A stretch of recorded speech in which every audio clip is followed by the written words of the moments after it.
O'zbekiston Respublikasi Bojxona qo'mitasi mutasaddilari Samarqand viloyatida chiqindilarni yoqish orqali elektr energiyasi ishlab chiqarish loyihasining qurilish ishlari bilan tanishdi.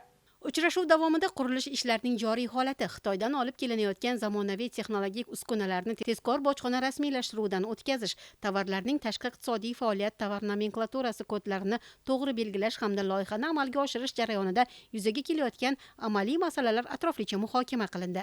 Shuningdek, investitsiya loyihasi doirasida import qilinayotgan tovarlarni qisqa muddatlarda bojxona rasmiylashtiruvidan o'tkazish, tadbirkorlarga amaliy ko'mak ko'rsatish va mavjud muammolarni tezkor hal etish yuzasidan mas'ul xodimlarga tegishli ko'rsatmalar berildi. Ma'lum qilinishicha, 2026-yil davomida mazkur korxona tomonidan qiymati 43,6 million AQSh dollariga teng 5,9 ming tonnadan ortiq tovar import qilinib, ularga nisbatan 76,8 milliard so'mlik bojxona imtiyozlari qo'llanilgan.